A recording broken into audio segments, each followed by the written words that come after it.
અમૃત પુષ્પ કેન્દ્ર રાજકોટ ઉમેશ કામરિયા. હવે આ બેન એક્યુપ્રેશર માટે આવે છે અને શું તકલીફ હતી અને શું ફાયદો થયો એના શબ્દમાં સાંભળીએ. તમારું નામ? મનીષાબેન, ગામ? રાજકોટ.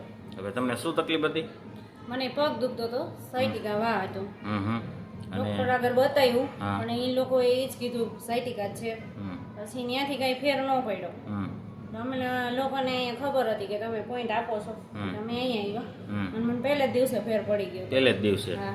અને આપણે આજે કેટલામો દિવસ છે? આ છે છઠ્ઠો દિવસ. છઠ્ઠો દિવસ. એમાં 2 દિવસનો ગેપ, હા હવે 3 દિવસનો ગેપ. હા. રેડી? હવે પ્રોબ્લેમમાં? પ્રોબ્લેમમાં કાંઈ નહીં. દુખતો તો એ દુખાવો બંધ થઈ ગયો છે હમ. અને સાવ પગ ફ્રી થઈ ગયો. નહીં તો Complete. પહેલા મને વજન વાળો લાગતો, એ તો પહેલા જ દિવસે હળવો થઈ ગયો હતો. પહેલા જ દિવસે. હા. અને રિઝલ્ટ કેટલા ટકા ગણા? રિઝલ્ટ 80%. 80% તો પાકો ને? હા. હવે ક્યારેક આવે જરા?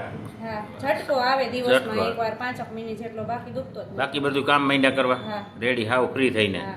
બીજાને શું કહેવા માંગો? બસ એટલું જ કે જો લોકોને દવાથી કઈ ફેર ન પડતો હોય એ લોકો જો અહીંયા આવીને એકવાર આ પોઈન્ટ અપાવી જાય કે એક્યુપ્રેશર, અને ઘણો ફેર પડશે એનાથી. અને દવા પણ આપું છું, પણ મને એવું લાગ્યું તમારા દવાની કાંઈ જરૂર નથી એટલે દવા નથી દીધી. પણ વગર દવાએ થઈ ગયું ને? હા. કાંઈ જરૂર હવે દવાની લાગે? ના. હવે આપણે કેટલા 3 દિવસનો ગેપ હા, પાડીએ, અને મારે બરાબર? પણ કોઈ જાતની દવાઈ નથી. હા. પોઈન્ટથી જ બસ મટી ગયું પોઈન્ટથી છે. હા. અને તમારા સફેદ પાણીમાં કેટલો ફરક પડ્યો? એમાંય ઘણો ફેર છે. પોઈન્ટથી અને આપણે ઓલું અમૃત પુષ્પની હા. બોટલ દીધી હા, અમારી, હા. બરાબર? હા. જય દ્વારકાધીશ. જય દ્વારકાધીશ.